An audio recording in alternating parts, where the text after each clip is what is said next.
Hi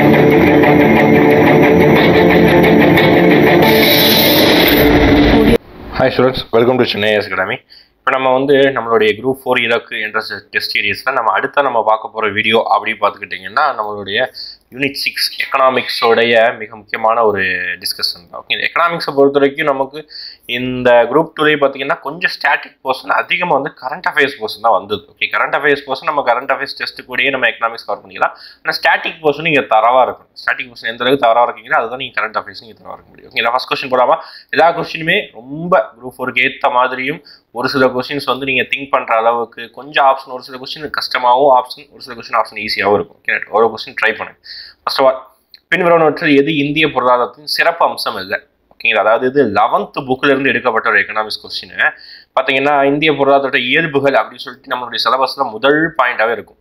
nature of Indian economy அப்படின்னு சொல்லிட்டு point இருக்கும். அந்த பாயிண்ட் எடுக்கப்பட்டது தான். ஓகே, ஸோ அதை following not future of the Indian economy அப்படிங்கிறாங்க. நாட் ஃபியூச்சர் அப்படின்னா ஹை பெர் கேபிட்டா இன்கம். ஆமாம், இந்தியாவில் ஓரளவு ஹை பெர் கேபிட்டா இருக்குது, ஹை கன்சம்ஷன் லெவல் இருக்குது, ஸ்மூத் எக்கனாமிக் க்ரோத் இருக்குது. Okay, low level of urbanisation கிடையாது. ஓகே, இந்தியாவில் இருக்கக்கூடியது பார்த்தீங்கன்னா ஹை லெவல் ஆஃப் அர்பனைசேஷன். நமக்கே தெரியும், ஒரு காலங்களில் கிராமங்களாக இருந்த நிறைய கிராமங்கள் இப்போ என்ன ஆயிடுச்சு, நகரங்களாக மாறிடுச்சு. அப்போ அர்பனைசேஷன் அதிகமாக தான் இருக்குது, லோ லெவல் கிடையாது. இங்கே நாட் தான் கேட்குறாங்க, ஆப்ஷன் பி. நெக்ஸ்ட் கொஸ்டின், வருமான கணக்கீட்டு முறையின் அடிப்படை, அதாவது நேஷனல் இன்கம் டாபிக்ல இருந்து ஒரு கொஸ்டின். வருமான கணக்கீட்டு அப்படிங்கிற ஒரு முறையின் அடிப்படையில் பின்வரும் கூற்றுக்களை கருத்தில் கொள்ள கேட்கிறாங்க. இம்முறை உற்பத்தி தயாரிப்பில் இருந்து தேசிய வருமானத்தை அணுகுவதாகும். அதுக்கப்புறம் ரெண்டாவது ஸ்டேட்மெண்ட், நாட்டு உற்பத்தியில் உருவாகும் அனைத்து வருமானங்களையும் சேர்ப்பதன் மூலம் கணக்கிடப்படுகிறது அப்படிங்கிறாங்க. இப்போ ஃபர்ஸ்ட் ஸ்டேட்மெண்ட் பார்த்தீங்கன்னா இது வந்து உற்பத்தி மூலமா மட்டுமே கணக்கிட போறது கிடையாது. இல்லை, 3 முறைகள் இருக்குது. நம்ம படிக்கும் போதே படிச்சிருப்போம். ப்ரொடக்ஷன் மெத்தட், அதுக்கப்புறம் இன்கம் மெத்தட், அதுக்கப்புறம் பார்த்தீங்கன்னா கன்சப்ஷன் மெத்தட் சொல்லிட்டு 3 முறைகள் படிச்சிருப்போம். இது ஒரு முறை மட்டும் தான் கொடுத்துருக்காங்க. அப்போ இது தவறு, ஃபர்ஸ்ட் ஸ்டேட்மெண்ட். ஓகே, என்ன சரியானதான் கேட்குறாங்க. ரெண்டாவது ஸ்டேட்மெண்ட், நாட்டு உற்பத்தியில் உருவாகும் அனைத்து வருமானங்களையும் சேர்ப்பதன் மூலம் கணக்கிடப்படுகிறது. ஆமா, எல்லாத்தையும் சேர்ப்பதன் மூலமாக தான். வருமான முறைனா எல்லாத்தையும் சேர்ப்பதன் மூலம் கணக்கிடப்படுகிறது. ஓகே, ரெண்டாவது ஸ்டேட்மெண்ட் கரெக்டாக. சரியானது எதுனா B1D. ஓகே, நேஷனல் இன்கம் பொறுத்த வரைக்கும், நேஷனல் இன்கம் கணக்கிடக்கூடிய அமைப்பு CSO அப்படிங்கிற அமைப்புக்குள்ள இருக்கக்கூடிய ஒரு பாடி NSSO அப்படிங்கிற ஒரு அமைப்பு நேஷனல் கணக்கிடுறாங்க. நேஷனல் இன்கம் பொறுத்த வரைக்கும் 3 மெத்தடில் கணக்கிடுறாங்க. அது முக்கியமான வார்த்தைகளை பொறுத்த வரைக்கும் GDP பார்க்கணும், GNP பார்க்கணும். GDPயோட டெஃபினிஷன் பார்த்து வச்சுக்கோங்க, அதோட பேஸ் இயர் பார்த்து வச்சுக்கோங்க, GNPயோட ஃபார்முலா பார்த்து வச்சுக்கோங்க, GNPயில் net income factor from abroad அதை பார்த்து வச்சுக்கோங்க. இந்த மாதிரி எல்லா விஷயங்களையும் பார்த்து வச்சுக்கோங்க. ஓகே, நெக்ஸ்ட் கொஸ்டின் போகலாங்களா? அடுத்து அதே பிளானிங்ல இருந்து ஒரு டாபிக்ல இருந்து கொஸ்டின். சமூக நீதியின் பாதுகாவலர் மற்றும் சமதர்ம காவலர் அரசின் திட்டங்களை வடிவமைத்தவர் என்று அழைக்கப்படுகிறார். இதுல வந்து நம்ம வந்து ஒரு நபர் எல்லா டாபிக்லயும் வரக்கூடிய நபர் அப்படி நம்ம ஞாபகத்துல முடிச்சிடலாம். சமூக நீதி டாபிக்லயும் வராரு, சமதர்மம் ஈக்குவாலிட்டியை காக்கிறதுக்காக வராரு, அரசியலையும் வராரு, அரசின் திட்டங்கள் எக்கனாமிக்ஸ்லையும் வராரு. அப்படி ஒரு நபர் யாரு அப்படின்னா B.R. அம்பேத்கர் அவர்கள் தான். ஓகே, எல்லா டாபிக்லையும் வரக்கூடிய ஒரு நபர். அப்போ எக்கனாமிக்கு இவருடைய பங்கு என்ன சார் அப்படி பார்த்துட்டிங்கன்னா, இந்தியாவுடைய எக்கனாமிக்காக நிறைய புத்தகங்களும், அப்புறம் RBI ஃபங்க்ஷன் ஆவதற்காக the problem of Indian rupee அப்படிங்கிற ஒரு புக், இந்திய ரூபாயும் அதன் பிரச்சனைகளும் அதன் தீர்வுகளும் அப்படின்னு சொல்லிட்டு ஒரு புத்தகம் எழுதியிருக்காரு. அந்த புத்தகத்தை வச்சு தான் என்னவே ஃபங்க்ஷன் ஆகுது அப்படின்னு பார்த்தீங்கன்னா டோட்டல் RBI ஃபங்க்ஷனே அதான் ஃபங்க்ஷன் ஆகுதுப்பா. அம்பேத்கருடைய பங்களிப்புல எக்கனாமியோட பங்களிப்பு ரொம்ப ரொம்ப முக்கியமானது தான். ஓகே, நெக்ஸ்ட் இந்த JC குமாரப்பா இருக்காரு பாருங்க, இவர் தான் வந்து பச்சை காந்தி என்று சொல்லக்கூடியவர். JC குமாரப்பா யாரு? பச்சை காந்தி என்று அழைக்கப்படுபவர். கார்ல் மார்க்ஸ் அந்நிய நாட்டு ஒரு சமதர்மவாதி, மகாத்மா காந்தி நமக்கு தெரிஞ்சவர் தான். ஓகே, நெக்ஸ்ட் நேருவின் கருத்துப்படி திட்டமிடல் என்பது என்ன? அதாவது ஜவஹர்லால் நேரு, அதாவது கிட்டத்தட்ட MN ராய், அப்புறம் ஜவஹர்லால் நேரு, அம்பேத்கர், சுபாஷ் சந்திர போஸ், அதுக்கப்புறம் ஒரு இந்தியாவுக்குன்னு ஃபர்ஸ்ட் பிளானிங் வேணும்னு சொன்ன நபரை வந்து இந்த மாதிரி ஏகப்பட்ட நபர்கள் வந்து இந்தியாவுக்குன்னு ஒரு திட்டமிடுதலை வந்து வகுத்து வச்சிருப்பாங்க. ஒவ்வொருத்தவங்க அவங்களோட ஐடியா வந்து கொடுத்துருப்பாங்க. அதில் நேருவோட ஐடியா பார்த்தீங்கன்னா சோசியலிஸ்ட் எக்கனாமி, அதாவது சோசியலிச கொள்கைகள் அப்படின்னு சொல்லுவாங்க. அதில் இவர் என்னதான் சொல்ல வர்றாரு அப்படின்னு சொல்லி கொஸ்டின் கேட்குறாங்க பாருங்க. அதாவது planning, what was the planning according to the நேருவின் அறிக்கையின் படியில் அவருடைய திட்டமிடுதல் என்ன கேட்குறாங்க. ஃபர்ஸ்ட் தொழில்மயமாதல், கண்டிப்பாக ஒரு இண்டஸ்ட்ரியலைசேஷன் விரும்பினார், கண்டிப்பாக உண்மைதான். ஓகே, தொழில்மயமாதல் ஃபர்ஸ்ட் ஒன்று கரெக்ட் தான். தற்சார்பு உடைமை, கண்டிப்பாக வந்து தமக்கு தேவையான எல்லா பொருட்களையும் தற்சார்பு தேவையாக எல்லாமே முடிச்சிருக்கணும். ஓகே, அதுவும் கரெக்ட் தான். சுய வளர்ச்சி முடுக்கி விடல். ஓகே, சுய வளர்ச்சின்னு சொல்றாங்க, முடுக்கி விடல் அப்படின்னு சொல்றாங்க. English self accelerator growth. Yes, சுய வளர்ச்சியை கொஞ்சம் வேகமாக வளர வைக்கணும். இது உண்மைதான். சேவை சார்ந்தது கிடையாது. அவர் யோசிச்சது தொழில்துறை சார்ந்தது தான் அவர் யோசிச்சிருக்காரு. ஓகே, சேவை சார்ந்தது கிடையாது. அப்போ 1, 2, 3 only. Next 5th question. Ambedkar சொன்னோம். அம்பேத்கரை பொறுத்த வரைக்கும் அம்பேத்கருடைய எக்கனாமி பங்களிப்பு நிறைய இருக்குது சொன்னோமா. அதுல எது வந்து தவறானதுன்னு கேட்குறாங்க. நல்லா ஞாபகம், எது வந்து தவறானது கேட்குறாங்க. ஓகே, இவர் பிரிட்டிஷ் இந்தியாவின் மாகாண நிதி பரவலாக்கம் என்ற ஆய்வு கட்டுரையில் 1921 எம்எஸ்சி பட்டத்திற்கு ஏற்றுக்கொள்ளப்பட்டது. எஸ், இவர் வந்து ஒரு எம்எஸ்சி ஒரு பட்டம் வாங்கியிருந்தாரு. அது என்ன புக் வச்சு பட்டம் வாங்கியிருந்தாரு அப்படின்னா, ஒரு ஆய்வு கட்டுரை பிரிட்டிஷ் இந்தியாவின் மாகாண நிதி பரவலாக்கம் அப்படின்னு சொல்லிட்டு புக் எழுதுறாரு. பிரிட்டிஷ் எப்படிதான் எக்கனாமி ரன் பண்றாங்க. அப்போ இந்த ஸ்டேட்மெண்ட் கரெக்ட் தான். ரெண்டாவது சொன்னா இப்போதான் ரூபாயின் பிரச்சனை என்ற ஆய்வு கட்டுரை எழுதியிருந்தாரா. ரூபாயின் பிரச்சனை என்ற ஆய்வு கட்டுரை 1923 லண்டன் பொருளாதார பள்ளியில் டிஎஸ்சி பட்ட வழங்குவதற்கு ஏற்றுக்கொள்ளப்பட்டது. இதுவும் உண்மைதான். நெக்ஸ்ட், அம்பேத்கர் தனது பிரிட்டிஷ் இந்தியாவில் ஏகாதிபத்திய நிதியின் மாகாண பரவலாக்கம் என்ற புத்தகத்தில் வழங்கிய வழிமுறைகளின்படி ரிசர்வ் வங்கி கருத்தாக்கம் பெறப்பட்டது. தவறு. நான் சொல்லியிருந்தேன்னா அது ரிசர்வ் வங்கி கருத்தாக்கம் எந்த புத்தகத்திலிருந்து பெறப்பட்டது? ரூபாயின் பிரச்சனை என்ற புத்தகத்திலிருந்து பெறப்பட்டது. ஓகேவா? அப்போ இந்த ஸ்டேட்மெண்ட் தான் தவறானது. ஓகே, அம்பேத்கர் கட்டுரைகளில் பழங்கால இந்திய வர்த்தகம் அடங்கும். ஆமா, இதுவும் அடங்கும். ஆனால் இந்த ஸ்டேட்மெண்ட் தவறான statement. Option C was the answer. Who coined the Gandhian economics? அதாவது காந்திய பொருளாதாரம் அப்படிங்கிற ஒரு சொல்லையே யார் உருவாக்குனாங்க? இப்போதான் பார்த்தோம். ஒரு நபரை வந்து நான் பச்சை காந்தி என்று சொல்லக்கூடியவர் அப்படின்னு சொல்லியிருந்தோம். யார் அப்படின்னா ஜே.சி. குமாரப்பா. அவர் பேர் தான் இங்கே எடுத்துருக்காங்க, ஜோசப் சி. குமாரப்பா அப்படின்னு சொல்லியிருக்காங்க. ஓகே, மீதி நபரை பார்த்தீங்கன்னா ஜே.பி. நாராயணன், ஜெயபிரகாஷ் நாராயணன். அவரும் இந்தியாவிற்காக சர்வோதயா திட்டத்தை வந்து அவர் முன்மொழிந்திருப்பார். சி. ராஜகோபாலாச்சாரி விடுதலை போராட்டத்தில் ஒரு தீவிரவாத வந்து கோபாலகிருஷ்ண கோகலேவும் வந்து மிதவாதிகளின் மிதவாதி என்று அழைக்கப்படக்கூடிய ஒரு நபராக கருதப்படுகிறார். ஓகேங்களா? அப்போ காந்திய பொருளாதாரம் என்று சொல்லி உருவாக்கியவர் Joseph C. Kumarappa, green Gandhi என்று அழைக்கப்படுவார். Next is 7th one.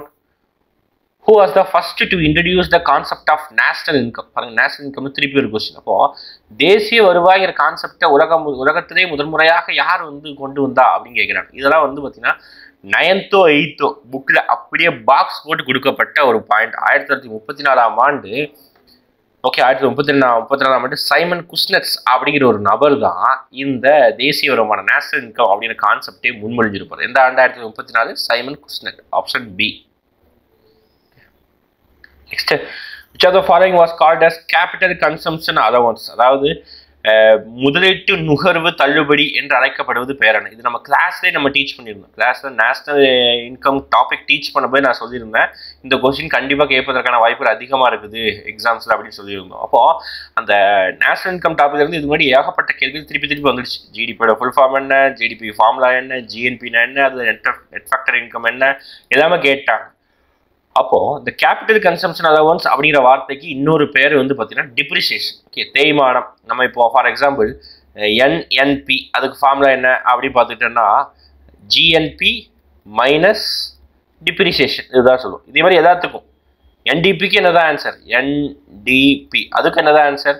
GDP minus depreciation. இப்போ இந்த மாதிரி எல்லா வார்த்தைகளும் அதோட டிப்ரிசியேஷனை மைனஸ் பண்ணால் கிடைக்கக்கூடியது நெட் நேஷனல் ப்ராடக்ட் அல்லது நெட் டொமஸ்டிக் ப்ராடக்ட். அதுதான். ஓகே, அப்போ இந்த டிப்ரிசியேஷன் தேய்மானம் அப்படிங்கிற வார்த்தைக்கு இன்னொரு பெயர் தான் கேபிட்டல் கன்சம்ஷன் அலவன்ஸ். ஓகே, முதலீட்டு நுகர்வு தள்ளுபடி.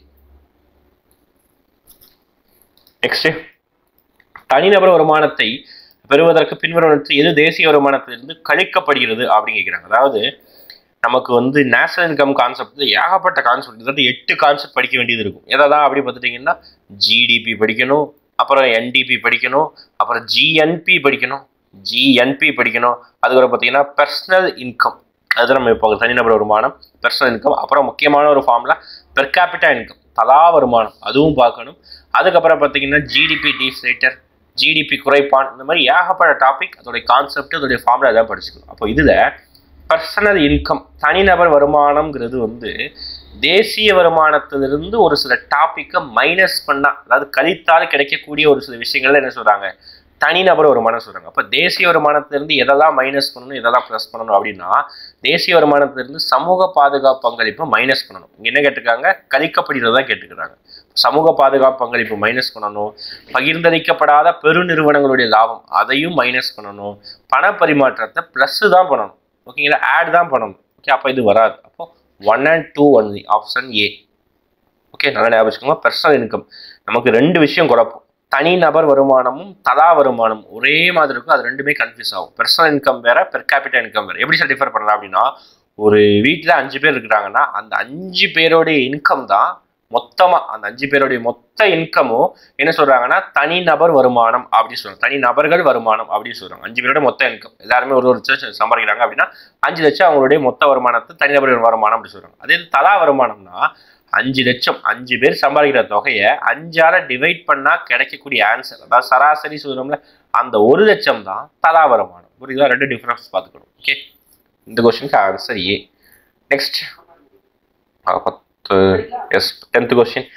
பின்வருவனவற்றில் எது உற்பத்தி செலவின் காரணியாக வராது அப்படின்னு கேட்குறாங்க. அதை கவனிச்சுக்கோங்க. ஃபேக்டர் ஆஃப் ப்ரொடக்ஷன் அப்படிங்கிறாங்க. ஒரு பொருளை உற்பத்தி செய்வதற்கு என்னென்ன காரணிகள் தான் பயன்படுகிறது, அந்த காரணிகள் எது வராது கேட்குறாங்க. ஃபர்ஸ்ட் ஆஃப் ஆல், ஒரு பொருள் உற்பத்தியில் சப்சிடி கண்டிப்பாக வரும். நம்ம அது நம்மளே சொல்லுவோம், ஒரு பொருள் மானியத்துக்கு கண்டிப்பாக வரும். ஒரு சேலரி வருமா? சேலரியும் கண்டிப்பாக வரும். பொருள் உற்பத்தி செய்வதற்கு உழைப்பாளிகள் வேணும். உழைப்பாளிகள் வேணும்னா அவங்களுக்கு சேலரி கொடுத்து தான் ஆகும். அதுக்கப்புறம் 4வது ப்ராஃபிட். அந்த பொருளுக்கு ஈடான ஒரு லாபம் கண்டிப்பாக முதலில் எடுத்து ஆகணும். அந்த லாபமும் வேணும். அப்போது சப்சிடி வரப்போது, சேலரி வரப்போது, ப்ராஃபிட் வரப்போது, டாக்ஸஸ் மட்டும் வராது. ஓகே, இந்த பாயிண்ட் ஏன் சார் டாக்ஸஸ் ஒரு ப்ராடக்ட்குள்ளே சேரதானே போகுது, அந்த ப்ராடக்ட்குள்ளே சேரதான் செய்யும். ஆனால் ஃபேக்டர் ஆஃப் காஸ்ட்டுக்குள்ளே வராது. ஃபேக்டர் ஆஃப் காஸ்ட்னா ஒன்றும் இல்லை, ஒரு பொருளை உற்பத்தி பண்ணுறதுக்கு எவ்வளவு செலவாகுதோ அதுக்கு பேர் தான் ஃபேக்டர் காஸ்ட். அப்போது அந்த பொருளை நம்ம எப்போ விற்பனை பண்ணுறோமோ அப்போ தான் நம்ம வரி கட்ட போகிறோம். ஓகேங்களா? இப்போ உற்பத்தி பண்ணும்போதே வரி கட்ட போகிறது கிடையாது. அப்போது டேக்ஸுங்கிறது வந்து not a factor of production. Okay, next 11th question.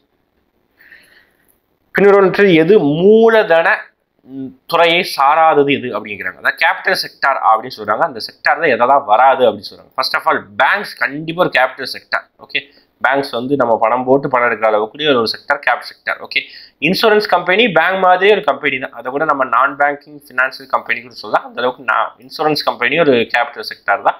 Financial ஹவுசஸும் ஒரு கேபிட்டல் செக்டர். அதுதான் பணத்தை அதிகமாக போட்டு முதலீடு பண்ணி செய்கிறோம். ஓகேங்களா? அப்போ ஃப்ரெண்ட்ஸ், அதாவது நிறுவனங்கள் அப்படின்னு சொல்கிறது அது மட்டும் கேபிட்டல் செக்டர் கிடையாது. ஓகேங்களா? அது ஒரு இண்டஸ்ட்ரி செக்டர்ங்கிற மாதிரி சொல்லலாம். ஓகே, நெக்ஸ்ட் 12th கொஸ்டின் பாருங்க. ரொம்ப கான்செப்ட் வருங்க, எங்கேயுமே ஃபேக்ட் கிடையாது. இதெல்லாம் நீங்கள் வந்து அந்த எக்கனாமிக்ஸ்னா என்ன அதை படித்து புரிஞ்சுக்கிட்டா மட்டும்தான் இந்த மாதிரி கொஸ்டினுக்கு ஆன்சர் பண்ண முடியும். ஓகேங்களா? ஒரு 10 ஒரு கொஸ்டின், இது ஹிஸ்ட்ரி சாரி எக்கனாமிக்ஸ் மட்டும் இல்லை, எல்லா டாப்பிக்லேயும் வரும். ஒரு 10 கொஸ்டின் கண்டிப்பாக எப்படி இருக்குன்னா, நம்ம படித்த விஷயங்களை வந்து டேரெக்டாக ஃபேக்சுவல் பாயிண்ட்டாக வராது. அந்த படித்து நம்ம அதை எப்படி நம்ம புரிஞ்சுக்கிறோம் அதை வச்சு தான் ஆன்சர் வரும். பார்க்கலாமா இந்த கொஸ்டின்? பொருளாதார வளர்ச்சி மற்றும் பொருளாதார மேம்பாடு தொடர்பாக பின்வருவனவற்றை எது தவறான வச்சு. ஓகே, தவறானது எதுன்னு கேட்குறாங்க. இப்போ நம்ம இந்த 2 வார்த்தைக்கும் வித்தியாசம் தெரியணும். வளர்ச்சினா என்ன, மேம்பாடுனா என்ன, இந்த 2 வார்த்தைக்கு வித்தியாசம் கரெக்டாக தெரிஞ்சாதான் நம்ம இந்த கொஸ்டினோட ஆன்சரே எல்லாத்தையும் பண்ண முடியும். ஓகே, வளர்ச்சிங்கிறது நான் சொல்லிடுறேன் ஃபர்ஸ்ட் இன்ட்ரோடக்ஷனா. வளர்ச்சிங்கிறது பொருளாதார ரீதியாக மட்டுமே வளருவது. மேம்பாடு என்பது பொருளாதார ரீதியாக, கல்வி ரீதியாக, சுகாதார ரீதியாக, அனைத்து ரீதியாகவும் இன்க்ளூசிவ் எல்லாத்தையும் சேர்ந்தது தான் மேம்பாடு. இப்போ வளர்ச்சினா என்ன சொல்லுதுன்னா ஒரு சின்ன கான்செப்ட். ஓகேவா? ஆனால் மேம்பாடுனா ஒரு பெரிய கான்செப்ட். அதே வேற என்ன சொல்லலாம், வளர்ச்சிங்கிறது ஒரு நம்பரை மட்டும் மொத்தையே பேசுதா. ஆனால் மேம்பாடுங்கிறது அதுலேயும் நம்பரும் வரும். அது எது குவான்டிட்டி அளவும் வரும். எவ்வளவு நம்ம குவாலிட்டியாக வாழறோம் அதை பொறுத்து வரப்போகுது. ஓகேங்களா? அப்போ வளர்ச்சினா வெறும் வந்து ஒரு வெளிப்படைத்தன்மை, அதாவது நம்ம எவ்வளோ வந்து பணம் சம்பாதிக்கிறோம் அது மட்டும்தான். நம்ம வந்து எவ்வளோ எந்த அளவுக்கு படிச்சிருக்கிறோம், எந்த அளவுக்கு சுகாதாரமாக நோய் நொடி இல்லாமல் இருக்கிறோம், அதை பற்றிலாம் பேச போகிறது கிடையாது. பார்க்கலாமா? ஃபர்ஸ்ட் எது தவறானதுன்னு கேட்குறாங்கன்னா வச்சு நம்ம கீழே இருந்து வரும். ஓகே, ஆன்சர் வந்து ஆப்ஷன் ஏ தான். நம்ம டீல இருந்து வரலாம். வளர்ச்சி குறுகிய எல்லையுடையது, ஆனால் முன்னேற்றம் விரிவான பொருள் கொண்டது. நம்ம இப்போ தானே சொன்னோம், அதாவது growth அப்படின்னா ஒரு சின்ன கான்செப்ட் தான், பணத்தை மட்டுமே தான் பேசுது. அப்போது குறுகிய வளர்ச்சிங்கிறது குறுகியதும், முன்னேற்றங்கிறது பெரிய விரிவான பொருள் தான். ஓகே, அப்போ கரெக்ட் தான். இந்த ஸ்டேட்மெண்ட் கரெக்ட் தான். நமக்கு தவறானதான் கேட்டுருக்காங்க. அடுத்து சி ஆப்ஷன் பாருங்க. வளர்ச்சி என்பது எண்ணிக்கை அடிப்படையிலானது. நான் இப்போ தான் சொன்னேன், அது வந்து நம்பரை மட்டும் பற்றி தான் பேசும். growth நான் 30,000 சம்பாதிக்கிறேன், 40,000 சம்பாதிக்கிறேன், அதை பற்றி மொத்தம் பேசும். ஆனால் டெவலப்ங்கிறது வந்து நான் எவ்வளவு நோய் நொடி இல்லாமல் இருக்கிறேன், நான் எவ்வளவு படிச்சிருக்கிறேன், அதை பற்றி பேசுறது. அப்போது வளர்ச்சி என்பது எண்ணிக்கை அடிப்படையிலானது, ஆனால் முன்னேற்றம் என்பது தரமும் வரும் எண்ணிக்கையும் வரும். தரம்னா குவாலிட்டேட்டிவ், எண்ணிக்கைனா குவாலிட்டேட்டிவ். ஓகே, அப்போ இந்த ஸ்டேட்மெண்ட் கரெக்ட் தான். வளர்ச்சி என்பது அதிக உற்பத்தியை குறிக்கிறது, ஆனால் முன்னேற்றம் என்பது உற்பத்தி அதிகரிப்பு, உற்பத்தியாகும் பொருட்களின் வகைகளையும் உள்ளடக்கியது. இதுவும் கரெக்ட் தான். ஆப்ஷன் ஏ மட்டும் தான் ராங். ஓகே, வளர்ச்சி என்பது வளரும் நாடுகளின் பொருளாதார பிரச்சனையை தொடர்புடையது, அப்படிலாம் கிடையாது. முன்னேற்றம் என்பது வளர்ந்த நாடுகளுடைய பொருளாதாரத்தில் தொடர்புடையது, அப்படிலாம் எதுவுமே கிடையாது. வளர்ச்சியும் முன்னேற்றமும் 2 நாடுகளுக்கும் முக்கியமானது. Okay, option A is correct answer for this question. அடுத்த 13th கொஸ்டின் நேஷனல் இன்கம் திருப்பி ஒரு கொஸ்டின். ஹையர் ஜிஎன்பி, அதாவது இந்த ஜிடிபி ஜிஎன்பி கான்செப்டை வந்துட்டு தரவா படிச்சுக்கணும். அந்த கான்செப்ட் எந்த அளவுக்கு நீங்கள் புரிஞ்சு பிடிக்கிறீங்களோ அப்போ தான் நமக்கு ஃபார்முலா முதற்கொண்டு எல்லா விஷயங்களும் தெரியும். Okay, first higher GNP. First of all ஜிஎன்பியோட full form gross national product. Okay, higher GNP, lower will be the quality of life when other things are equal. அதாவது மற்றவை மாறாதிருக்கும் போது நாட்டின் மொத்த நாட்டு உற்பத்தி அதிகமாக இருந்தால் அந்த நாட்டு மக்களின் வாழ்க்கை தரம் குறைவாக இருக்கும். அப்படிதான் எதுவுமே கிடையாது. இந்த ஸ்டேட்மெண்ட் தவறு. ஓகேங்களா.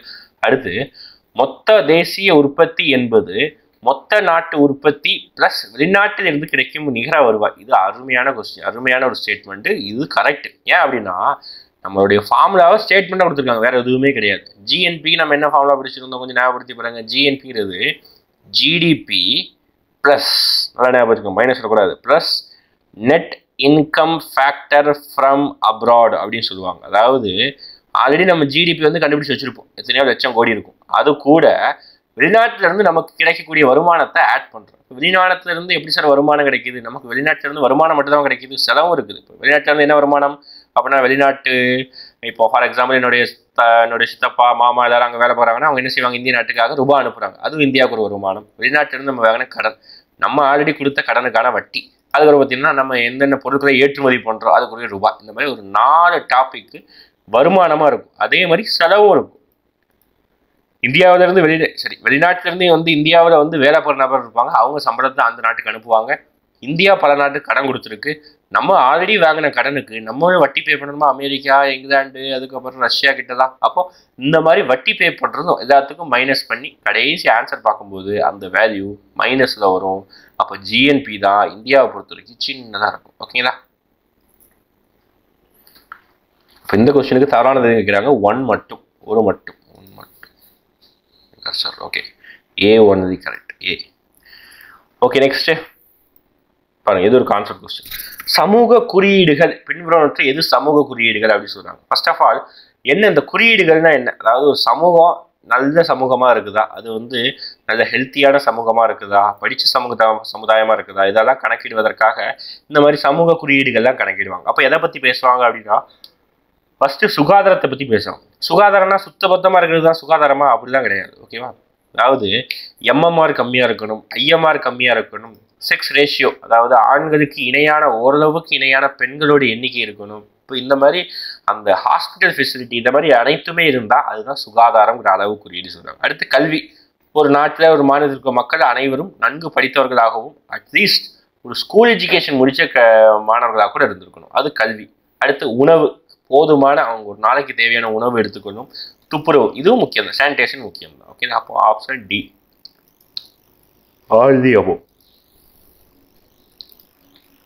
அடுத்த பின்வற்றில் எது பொருளாதார முன்னேற்றத்தை நிர்ணயிக்கும் பொருளாதாரம் சாராத காரணி அப்படின்னு சொல்றாங்க. அதாவது which are the following is நான் எக்கனாமிக் ஃபேக்டர் அப்படின்னு சொல்றாங்க. இப்போ எக்கனாமிக் ஃபேக்டர் அப்படின்னா ஃபார் எக்ஸாம்பிள் இப்போ நான் சொல்றேன், இதுதான் இந்தியாவோட டெவலப்மெண்ட்டுக்கு எக்கனாமிக்காக உதவுது அப்படின்னா கண்டிப்பாக வந்து இந்தியாவில் எவ்வளோ கடன் இருக்குதோ, கடன் கம்மியாக இருந்தால் இந்தியா வந்து நல்லா முன்னேறும். அதே மாதிரி இந்தியாவில் நிறைய தங்க ரிசோர்ஸ் இருந்ததுன்னா என்ன செய்யலாம், இந்தியா வந்து ஒரு பெரிய கண்ட்ரியாக இருக்கலாம். அதே மாதிரி இந்தியாவில் நிறைய பெட்ரோல் ரிசோர்ஸ் இருந்தால் பெரிய கண்ட்ரியாக இருக்கலாமா?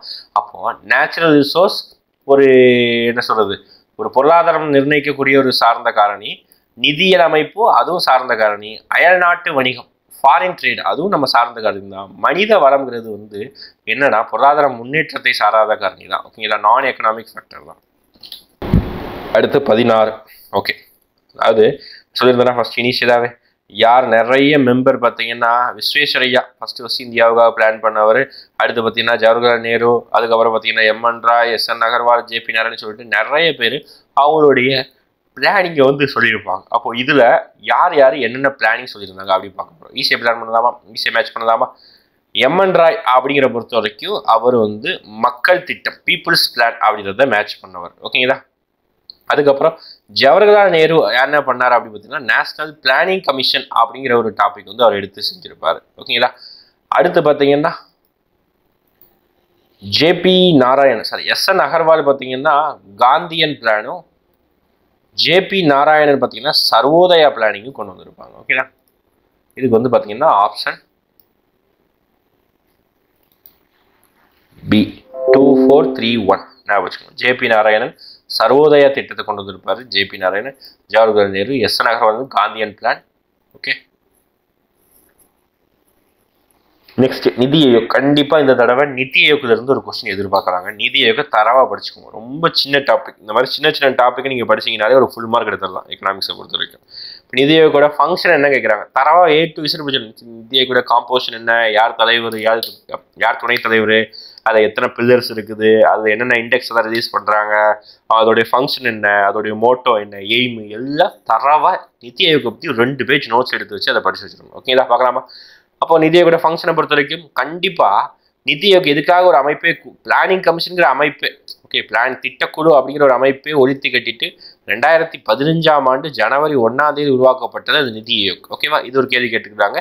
அதே மாதிரி நிதி அப்படின்றதுக்கு என்ன ஃபுல் ஃபார்ம் கேட்டுக்கணும், national institute for transforming India, அதுவும் ஞாபகம் வச்சுக்கணும். அதுக்கப்புறம் அதோடைய தலைவர் யாரு, துணைத் தலைவர் யாரு, அது சிஇஓ யாரு, இதுதான் பேசிக்கா படிச்சிருக்கோம். தலைவரை பொறுத்த வரைக்கும் யார் தான் பேசிக்கா, பிளானிங் கமிஷன் யார் தலைவர் இருந்தா PM, அதே மாதிரி நிதி ஆயோக்கும் PM தான். அப்போ ஃபங்க்ஷனலாக அதிகமாக செயல்படக்கூடிய ஒரு தலைவராக துணைத் தலைவர், வைஸ் சேர்மன் தான் செயல்படக்கூடியவர். ஓகேங்களா, அப்போ இதோடைய ஃபங்க்ஷன் பார்க்கலாமா?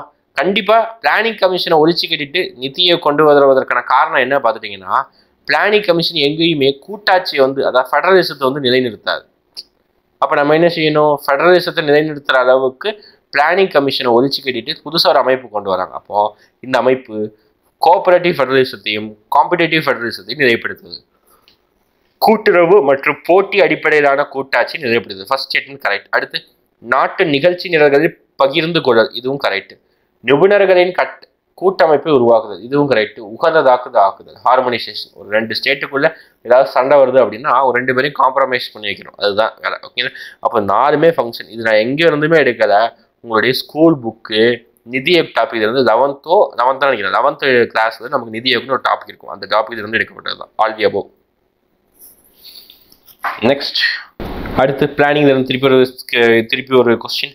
குறுகிய கால திட்டங்கள் குறித்து பின்வரும் கூற்றுக்களை கருத்தில் கொள்க. அதாவது ஷார்ட் டேர்ம் பிளானை வச்சு திருப்பி ஒரு பாயிண்ட் சொல்றாங்க. என்ன சார் ஷார்ட் டேர்ம் பிளான் அப்படின்னா, இதுக்கு இன்னொரு பேர் இருக்கு. ஃபர்ஸ்ட் ஆஃப் ஆல் மொத்த பிளானிங்கும் 3 வகையாக பிரிப்பாங்க. ஒன்று ஷார்ட் டேர்ம் பிளான், இன்னொன்று மீடியம் டேர்ம் பிளான், இன்னொன்று long term plan. Short term plan என்ன, 0லேருந்து 1 இயர், 0லேருந்து 1 வருஷத்துக்குள்ள பிளான் பண்ணக்கூடிய எல்லா பிளானுமே ஷார்ட் டேர்ம் பிளான் அப்படி சொல்றாங்க. அடுத்து மீடியம் டேர்ம் பிளான்னா 3 to 7 இயர்ஸ் பிளான் பண்ணக்கூடியது medium term plan. 10 years above plan பண்ணால் அதுக்கு பேர் லாங் டேர்ம் பிளான், நீண்ட கால திட்டமிடுதல். ஓகே, பார்க்கலாமா? இப்போ ஷார்ட் டேர்ம் பிளான் அப்படின்னா நான் சொன்னேன் 0 to 1 இயர்ஸ் தான். ஆனால் இங்கே எடுத்துருக்காங்க 3லிருந்து 7 ஆண்டுகள் காலத்தில் செயல்படுத்தப்படும் திட்டங்கள் அப்படின்னு சொல்றாங்க. அப்போ இந்த ஸ்டேட்மெண்ட் தவறு. இவை கட்டுப்படுத்தப்பட்ட திட்டங்கள் என்று அழைக்கப்படுகின்றன. கரெக்டு தான். ஓகே, ஷார்ட் டேர்ம் பிளானுக்கு இன்னொரு பேர் என்ன, கண்ட்ரோல்டு பிளான்ஸ். ஓகே, கட்டுப்படுத்தப்பட்ட திட்டம் அப்படின்னு சொல்றாங்க. ஓகே, இது கரெக்ட் தான் நினைக்கிறாங்க. Option A.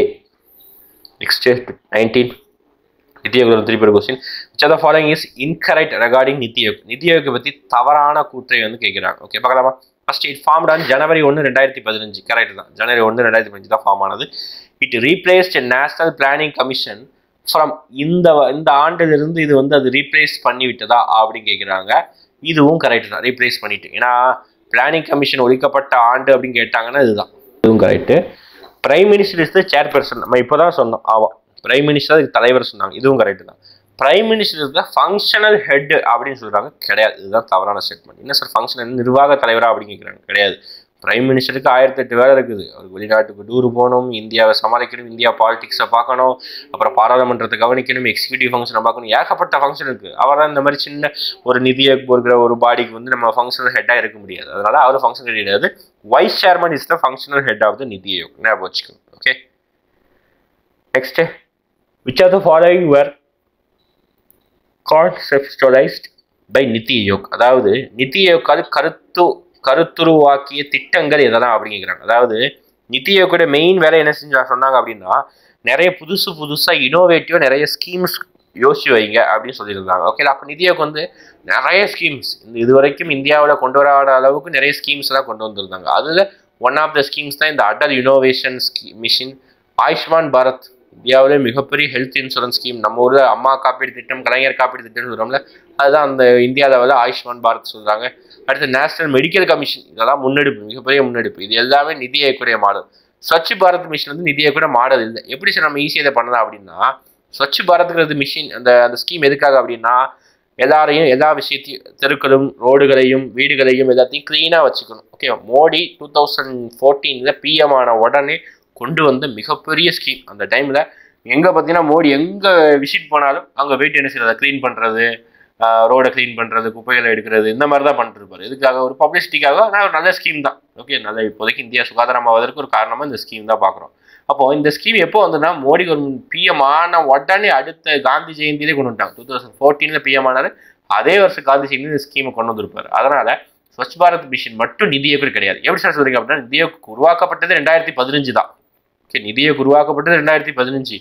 ஆனால் இந்த ஸ்கீம் வந்து 2014. அப்போ இதுலேயே மிஸ் மேட்ச் ஆகுதா? அப்போ என்ன செய்யலாம்? கண்டிப்பாக இது இல்லைன்னு சொல்லிடலாம். இப்போ 4 மட்டும் இல்லாமல் ஆப்ஷன்னா B 1, 2, 3. Next 21. of the regarding the Gandhian economic thought அப்படின்னு சொல்றாங்க. அதாவது காந்திய பொருளாதார சிந்தனை தொடர்பாக கிராமங்கள் தன்னிறைவு பெற்று முன்னேற வேணும். காந்தினாலே கிராமங்கள் அப்படின்னு சொல்லிட்டு இருப்பாரு. ஓகே, அப்போ தன்னிறைவுங்கிற வார்த்தையை யூஸ் பண்ணாரு. கரெக்ட்.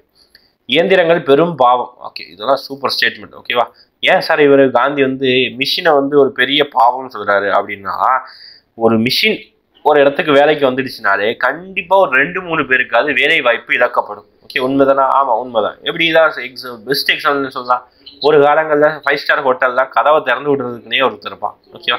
கதவை திறந்து விடுறதுக்காகவே ஒருத்தர் பெரிய தொப்பி வச்சுட்டு நிற்பாங்க. லிஃப்ட் ஆப்ரேட் பண்ணுறதுக்காகவே நிற்கிறாங்க. ஆனால் இப்போல்லாம் எங்கேயுமே லிஃப்ட் ஆப்ரேட் பண்ணுறதுக்கும் அதுக்கப்புறம் பார்த்தீங்கன்னா கதவை திறந்து விடுறதுக்காக எதுக்குமே ஆள் கிடையாது. ஏன் அப்படின்னா ஆட்டோமேட்டிக். நீங்கள் பக்கத்தில் போனாலே சென்சர் அடிப்படையில் அந்த டோர் திறக்குது. அப்போது ஒரு மிஷின் டெக்னாலஜி வளர நமக்கு என்ன ஆகுதுன்னா அன்எம்ப்ளாய்மெண்ட் அதிகமாகுது. அதனால என்ன செய்கிறாங்க, இயந்திரங்களை காந்தி வந்து மிகப்பெரிய பாவம் அப்படிங்கிறாங்க. ஓகே, அந்த காலங்களில் அது ஸ்டேட்மெண்ட் கரெக்டாக இருந்தது. இந்த ஸ்டேட்மெண்ட் கரெக்ட். போத் ரெண்டும் சரி. அடுத்து consider the following regarding the ministers in India. அமைச்சகம் பற்றி கேட்குறாங்க. Education policy in India formulated by the human resource development. ஆமாம், இந்தியாவில் கல்விக் கொள்கையானது மனிதவள மேம்பாட்டால் வந்து என்ன செய்யறாங்க, அமைச்சகத்தால் வடிவமைக்கப்படுகிறது. உண்மைதான். இந்தியாவில் இப்போ நம்ம ஊரில் வேணால் தமிழ்நாட்டில் வேணால் கல்வி அமைச்சர், உயர்கல்வித்துறை அமைச்சர் அப்படிதான் இருக்கலாம். ஆனால் இந்திய அளவில் பார்க்கும்போது கல்வி அமைச்சர் சொல்ல மாட்டாங்க, மனிதவள மேம்பாட்டு அமைச்சகம் அப்படிதான் சொல்லுவாங்க. ஓகே, மத்திய சுகாதார மற்றும் நலத்துறை குழு பல்வேறு சுகாதார திட்டங்களை வகுக்கிறது. இந்த ஸ்டேட்மெண்ட்டும் கரெக்ட் தான். ஓகே, 2 ஸ்டேட்மெண்ட்டும் கரெக்ட் தான். ஆப்ஷன் சி சரியானது வைக்கிறாங்க. அடுத்து ரிசோர்ஸ்ல இருந்து ஒரு கொஸ்டின் பாருங்க. கான்செப்ட் இல்லாமல் ஃபேக்ட்.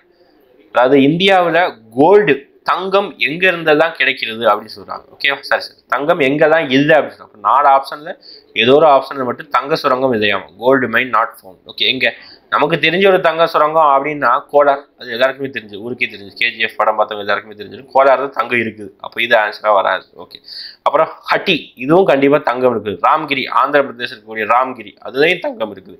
தங்கம் இல்லாத ஒரு பிளேஸ் அப்படின்னா Rudrapur. Okay, next year of great demographic dividend. பெரும் பிளவு ஆண்டு என்று சொல்லக்கூடிய ஒரு ஆண்டு அப்படின்னா 1921. இந்திய பாப்புலேஷன்ல ஒரு சில வருஷத்தை 3ஆ பிரிக்கிறது. பெரும் பிளவு ஆண்டு 1921. ஓகே, சிறு பிளவு 1951. மக்கள் தொகை வெடிப்பு 1961. நம்ம 2001வது மக்கள் தொகை கணக்கெடுப்பில் நம்ம 100 கோடியை தாண்டிட்டோம். ஓகே, இன்னும் 2 வருஷத்துல நம்ம சைனாவுடைய மக்கள் தொகையை விட நம்ம பீட் பண்ணிடுவோம். போன வாரம் வந்து ஆய்வறிக்கை சொல்லுது. Okay, next which of the following is not a problem of over population. அதிகமாக மக்கள் தொகை ஏறுவதனால எது ப்ராப்ளம் இல்லை அப்படின்னு கேட்குறாங்க. ஓகே, இப்போ எதெல்லாம் ப்ராப்ளம்? அதிகமாக மக்கள் தொகை ஏறுனா என்ன வரும்? கண்டிப்பாக வேலைவாய்ப்பின்மை வரும். எஸ், வேலைவாய்ப்பின்மையும் திறனுக்கேற்ற வேலையின்மை அது ஒரு காரணம். உண்மை. குறைந்த வாழ்க்கை தரம், ஆமாம் கண்டிப்பாக உண்மைதான். நிறைய மக்கள் தொகை பெருக நம்ம மேலையும் அப்புறம் வந்து பார்த்தீங்கன்னா டெவலப்மெண்ட் எதுவுமே இருக்காது. அப்போ குறைந்த வாழ்க்கை தரமும் ஒரு ரீசன் தான் மக்கள் அதிகமாக இருந்தால். ஓகே, சத்து குறைபாடு, மால் நியூட்ரிஷன் அதிக மக்கள் தொகை இருந்தால். அப்போ எது சார் கிடையாதுன்னா அதிக மனிதவள மேம்பாட்டு குறியீடு. இது வந்து மக்கள் தொகை அதிகமாக இருந்தால் குறைந்த மனிதவள மேம்பாட்டு குறியீடு தான் கரெக்ட். அதிக மனிதவள மேம்பாட்டு குறியீடு wrong. Okay, next question 26. Which of the following is the three basic dimension of the human development index as per the UNDP? அதாவது மனிதவள மேம்பாட்டு குறியீடுக்கு வந்து 3 இண்டிகேட்டர் இருக்குன்னு சொல்லுவாங்க. எதனா அப்படின்னா ஃபர்ஸ்ட் வந்து ஹெல்த்தை பற்றி பேசுகிறாங்க, அப்போ சுகாதாரம் இருக்குது. அடுத்து பார்த்தீங்கன்னா கல்வியை பற்றி பேசுகிறாங்க, கல்வி இருக்குது. அடுத்து பார்த்தீங்கன்னா வருமானத்தை பற்றி பேசுகிறாங்க, வருமானம் இருக்குது.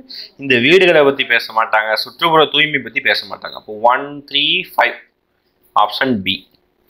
நெக்ஸ்ட் 27. 2011 மக்கள் தொகை கணக்கீட்டின்படி தவறான இணையை கண்டறிக. அதாவது which of the following is the incorrect matched pair, இதெல்லாம் சொல்றாங்க பாருங்க. ஃபர்ஸ்ட் வந்து இந்தியாவுடைய செக்ஸ் ரேஷியோ அப்படிங்கிறப்போ 940 பெண்கள் 1000 ஆண்கள், இது கரெக்ட் தான். ஓகே, அடுத்து தமிழ்நாட்டோட செக்ஸ் ரேஷியோ பொறுத்த வரைக்கும் 995/1000. ஓகே, இது ஆஸ் பர் புக்கில் இருக்க டேட்டா வந்து இது. ஆனால் ஆக்சுவலாக நீங்கள் ஒரிஜினல் சென்சஸ் வெப்சைட் எடுத்து பார்த்தீங்கன்னா அதில் 1996 இருக்கும். ஓகேங்களா, நீங்கள் ஆப்ஷனில் எது இருக்குதோ அதை நீங்கள் இது நம்ம கிளைம் பண்ணிக்கலாம். மேபி வந்து ஆப்ஷனில் 995 இல்லாமல் 996 இருந்ததுன்னா நீங்கள் அதை போட்டுக்கோங்க. ஓகேங்களா, இந்தியாவுடைய ஆண்கள் எழுத்தறிவு விகிதம் கரெக்டு தான் இதுவும். தமிழ்நாட்டில் பெண்கள் எழுத்தறிவும் 86% கிடையாது. ஓகே, எவ்வளோ பர்சன்ட் அப்படின்னா 74% தமிழ்நாட்டில் பெண்களுடைய எழுத்தறிவு விகிதம். ஓகே, இந்தியாவில் ஆண்களுடைய எழுத்தறிவு விகிதம் 82 தான். ஓகே, இப்போ ஆப்ஷன் டி தான் ராங் ஒன். 28. பின்வருவனற்றில் மக்கள் தொகை கொள்கை கணக்கெடுப்பில் எது பதிவு செய்யப்பட்டுள்ளது அப்படின்னு சொல்றாங்க. அதாவது என்னென்ன விஷயங்கள் தான் மக்கள் தொகை கணக்கெடுப்புல வந்து பதிவு செய்யறாங்க அப்படி பார்த்தீங்கன்னா, கண்டிப்பா டோட்டல் பாப்புலேஷன் மொத்தம் எவ்வளவு பாப்புலேஷன் இருக்குது பதிவு செஞ்சுதான் ஆகணும். Okay, density of the population நமக்கே தெரியும். இந்தியாவோட டென்சிட்டி ஆஃப் த பாப்புலேஷன் அப்படி சொன்னாங்கன்னா ஒரு ஸ்கொயர் கிலோமீட்டருக்கு 382% இருக்கிறாங்க. தமிழ்நாடு பொறுத்த வரைக்கும் 555 இருக்குது. ஓகே, இதெல்லாம் வந்து டென்சிட்டி ஆஃப் த பாப்புலேஷன். அடுத்து ஆக்குபேஷனல் பேட்டர்ன் அப்படின்னு சொல்லுவாங்க, அதாவது எந்தெந்த பகுதியில் வந்து ஆக்குபேஷன் பண்ணியிருக்கிறாங்க அப்படின்னு சொல்லுவாங்க, அதுவும் இருக்குது. அடுத்து லிட்ரஸி ரேட், அதையும் கணக்கிடுறாங்க, எல்லாத்தையும் கணக்கிடுவாங்க இப்போ சென்சஸை பொறுத்த வரைக்கும். இதை தவிர வேற எதாவது கணக்கிடுவாங்க, செக்ஸ் ரேஷியோ கணக்கிடுறாங்க, அப்புறம் ஐஎம்ஆர் எம்எம்ஆர் எல்லாமே கணக்கிடுவாங்க. Okay, next 29. Who gave the concept of the augmented poverty line? அதாவது நீட்டிக்கப்பட்ட வறுமை கோடு அப்படிங்கிற கருத்தை வந்து யார் உருவாக்குனா? ஃபர்ஸ்ட் ஆஃப் ஆல் வறுமை கோடு அப்படின்னா என்னன்னா, ஒரு குறிப்பிட்ட விஷயத்த ஒரு கலோரியவோ அல்லது ரூபாயவோ ஒரு பேராமீட்டரா ஃபிக்ஸ் பண்ணிக்குவாங்க. அதை விட அதிகமாக கலோரி சாப்பிட்டாங்கன்னா அவங்க வறுமை கோட்டிற்கு மேலே இருப்பார்கள், அதை விட கம்மியாக கலோரி சாப்பிட்டாங்கன்னா வறுமை கோட்டிற்கு கீழே இருப்பார்கள். இந்த மாதிரி ஒரு லைனை வந்து ஃபார்ம் பண்ணுவாங்க. இந்த விஷயத்தை யார் ஃபார்ம் பண்ணாங்க அப்படின்னா, எல்லாரும் திட்டக்குழு அப்படின்னு நினைப்போம், ஆனால் ஆன்சர் வந்து ஃபினான்ஸ் கமிஷன், நிதி ஆணையம். ஃபினான்ஸ் கமிஷன் 5 வருஷத்துக்கு ஃபார்ம் பண்ணி 5 வருஷத்துக்கு ஒருத்தர் ரிப்போர்ட் சப்மிட் பண்ணுவாங்க. அந்த ரிப்போர்ட்டில் புதுசாக ஏதாவது புதிய விஷயங்கள் எக்கனாமிக் சம்பந்தமாக சப்மிட் பண்ணுவாங்க. அதில் சப்மிட் பண்ணப்பட்டது தான் இந்த augmented poverty line. Next census அடிப்படையில் ஒரு மேட்ச் த ஃபாலோயிங் கொஸ்டின். அப்போ 1901 1921 வரைக்கும் பார்த்தீங்கன்னா மக்கள் தொகை தேக்க நிலை அப்படின்னு சொல்லுவாங்க. கொஞ்சம் வந்து ரொம்ப ஸ்டாக்னண்டாக இருந்தது, அப்படியே வந்து மெதுவாக ஸ்டாக்னண்டாக தான் பாப்புலேஷன் இருந்தது. அடுத்து பார்த்தீங்கன்னா 1921 1951 வரைக்கும் பார்த்தீங்கன்னா நிலையான வளர்ச்சி. ஓகே, ஸ்டேபிளாக ஒரு 10% 15% அப்படின்னு சொல்லி வளர்ந்துட்டே இருந்தது. அடுத்து 1951 81 வரைக்கும் சரியான வளர்ச்சி, ரேப்பிட் க்ரோத் அப்படின்னு சொல்லுவாங்க. அதனால தான் நம்ம 1961 நம்ம என்ன சொல்லுவோம், பாப்புலேஷன் எக்ஸ்ப்ளோஷன், மக்கள் தொகை வெடிப்புன்னு சொல்லுவோம். அந்த அளவுக்கு அதிகமாக வந்து பாப்புலேஷன் இருந்தது. அடுத்து 1981 2001 வரைக்கும் குறைவதற்கான அறிகுறி. ஏன்னா நம்ம வந்து 1970களில் இந்திரா காந்தி தலைமையில நம்ம குடும்ப கட்டுப்பாடு திட்டங்கள் தான் நம்ம அதிகமாக இம்ப்ளிமெண்ட் பண்ணதால 1980களுக்கு அப்புறம் கொஞ்சம் கொஞ்சமாக பாப்புலேஷன் வந்து அந்த வளர்ச்சி வந்து கம்மியாக ஆரம்பிச்சிச்சு. ஓகே, ரொம்ப கம்மியாக கூடாது, வளர்ச்சி ஓரளவுக்கு ஸ்டேபிள் ஆயிடுச்சு. ஓகேங்களா, அப்போ இதுக்கு question 2413 yes C option. Next 5 year plan, அதோட இயர் ரொம்ப சிம்பிளாக மேட்ச் பண்ணுங்க. ஃபர்ஸ்ட் தெரிஞ்சதை வச்சு மேட்ச் பண்ணுங்க. ஓகே, இப்போ மொத்தமாக எத்தனை 5 இயர் பிளான் இருக்குது அதை யோசிங்க. மொத்தமாக பார்த்தீங்கன்னா எங்கே போச்சு, 12. மொத்தமாக 12 5 இயர் பிளான் இருக்குது. ஃபர்ஸ்ட் 5 இயர் பிளான் எந்த இயர் ஸ்டார்ட் பண்ணாங்க அதை நான் வச்சுக்கோங்க, 1951 ஸ்டார்ட் பண்ணாங்க ஃபர்ஸ்ட் 5. அப்போ அந்த 5 இயர் பிளானோட இயர் 1951 56. 12வது 5 இயர் பிளான் எந்த வருஷம் அப்படி பார்த்துட்டீங்கன்னா 2017 முடிஞ்சிருக்கும். அப்போ எப்போ ஸ்டார்ட் பண்ணியிருப்பாங்க, 2012 ஸ்டார்ட் பண்ணியிருப்போம். அப்போ 2012 2017 வரைக்கும் 12வது 5ஆண்டு திட்டம். அப்போது நமக்கு இதில் 12 இல்லை, 10வது மேட்ச் பண்ணலாமா? 10வதுனா அப்போ என்ன இருக்கும், 2002 2007 வரைக்கும். 2க்கு பி எந்த ஆப்ஷன் இருக்குது மட்டும் ஃபஸ்ட்டு ஃபைண்ட் அவுட் பண்ணுங்க. 2க்கு பி ஆப்ஷன் ஏல இருக்குது, இங்கே 2க்கு சி தான் இருக்குது, இங்கே 2க்கு பி இருக்குது. ஓகே, அப்போ ஃபஸ்ட்டு இந்த 2 ஆப்ஷன் தான், இந்த 2 ஆப்ஷன் தான் ஏதாவது ஒன்று, அதை வந்து ஃபஸ்ட்டு ஃபிக்ஸ் பண்ணிக்கோங்க. அடுத்து நம்ம வேறு என்ன பண்ணலாம், அடுத்து 4th 5 இயர் பிளான் பார்க்கலாமா? 4th 5 இயர் பிளானை பொறுத்த வரைக்கும் 1974 இருந்து 4th 5 இயர் பிளானை பொறுத்த வரைக்கும் 1969 இருந்து 1969 இருந்து 1974. ஓகே, 5th 5 இயர் பிளான் தான் 1974 இருந்து 1979. ஓகே, அப்படி மேட்ச் பண்ணோம்னா ஏ ஆப்ஷன். நெக்ஸ்ட், ஒவ்வொரு 5 இயர் பிளானோட இயர் படிச்சுக்கோங்க. ஒவ்வொரு 5 இயர் பிளானோட டார்கெட், ஒவ்வொரு 5 இயர் பிளானோட அச்சீவ்மெண்ட், அப்புறம் ஒவ்வொரு 5 இயர் பிளான் என்ன ஸ்கீம் கொண்டு வந்தாங்க, அதோடைய மாடல், ஒவ்வொரு 5 இயர் பிளான் யாரோடைய model, first 5 year plan Harrod Domar, இந்த மாதிரி சீக்வன்ஸாக யாரோட 5 இயர் பிளானோட மாடலை படிச்சுக்கோங்க. நெக்ஸ்ட், தேசிய வருவாய் இரட்டிப்பாதல் எந்த 5ஆண்டு திட்டத்துடைய நோக்கம் அப்படி சொல்றாங்க? 10வது 5ஆண்டு திட்டத்துடைய நோக்கம், 10th 5 இயர் பிளானுடைய எய்ம் அப்படி சொல்றாங்க. நெக்ஸ்ட், மகாத்மா காந்தி தேசிய ஊரக வேலைவாய்ப்பு திட்டம் அறிமுகப்படுத்தப்பட்ட ஆண்டு. நல்லா ஞாபகம் வச்சுக்கோங்க. இதுல சின்ன கொஸ்டின் எரர் இருக்குது. என்னன்னா, இம்ப்ளிமெண்டட்னு சொல்லிட்டு இங்கிலீஷ்ல இருக்குது, அறிமுகப்படுத்தப்பட்டது இருக்குது. ஓகேவா? இங்கிலீஷ்ல நம்ம இருக்கிறத கரெக்டாக எடுத்துக்குவோம், நம்ம தமிழ் இருக்கிறத சேஞ்ச் பண்ணிடலாம். ஓகே, அறிமுகப்படுத்துறது எழுதாதீங்க. நடைமுறைப்படுத்தப்பட்ட ஆண்டு எப்போ நடைமுறைப்படுத்துறாங்க அப்படின்னா 2006. அறிமுகப்படுத்தப்பட்டது அப்படின்னா 2005, நடைமுறைப்படுத்தப்பட்டது அப்படின்னா 2006. கன்ஃபியூஸ் ஆகுது. எம்ஜி நரேகா ஆக்ட் அப்படின்னு சொல்லி வந்தது எந்த ஆண்டு? 2005ஆம் ஆண்டு சட்டம் வந்திருக்கும். 100 நாள் வேலை திட்டம், அவ்வளோதான், வேற எதுவுமே கிடையாது. பெரிய ஸ்கீம் அப்படின்னு சொல்றாங்க. ஓகே, கட்கில் மாடல் யாருடைய திட்டத்தில் வந்து யாருடைய திட்டம் வந்து கட்கில் மாடல் அப்படின்னு சொல்றாங்க. 34th question. அப்போ எந்த 5 இயர் பிளான் அப்படின்னா 3வது 5 இயர் பிளான் தான். ஃபர்ஸ்ட் மாடல் வந்து ஹாரட் டோமர், 2வது வந்து பிசி மானோபிஸ், 3வது கட்கில் யோஜனா, கட்கில் மாடல் சொல்றாங்க. ஓகே, என்ன சொல்றது, 3வது 5 இயர் பிளான். அடுத்து கரிபி ஹட்டாவோ இன்ட்ரடியூஸ் இந்த 6th 5 இயர் பிளான். தவறு, 5th 5 இயர் பிளான் தான் இன்ட்ரடியூஸ் பண்ணியிருப்பாங்க. 1 ஒன்லி கரெக்ட். கரிபி ஹட்டாவோ அப்படின்னா என்ன அர்த்தம் அப்படின்னா வறுமை ஒழிப்போம் அப்படிங்கிறது தான் மீனிங். ஓகே, இந்த இங்கிலீஷ் ஹிந்தி வார்த்தைகளையும் கொஞ்சம் தமிழ் இதாக்கம் ஞாபகம் வச்சுக்கோங்க.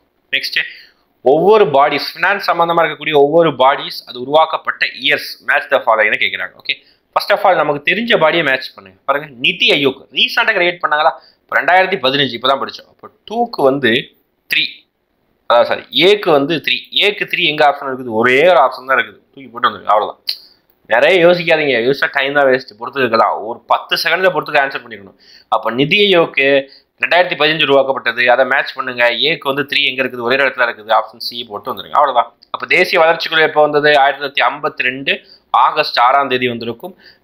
நிதி குழு, அதாவது பிளானிங் கமிஷன், சரி இது வந்து ஃபினான்ஸ் கமிஷன். ஃபினான்ஸ் கமிஷன் எப்போ வந்திருக்கும் அப்படி பார்த்தீங்கன்னா 1951ஆம் ஆண்டு கிரியேட் பண்ணியிருப்பாங்க. திட்டக்குழு எப்போ வந்திருக்கும் அப்படின்னா 1950ஆம் ஆண்டு கிரியேட் பண்ணியிருப்பாங்க. ஓகே, நெக்ஸ்ட்,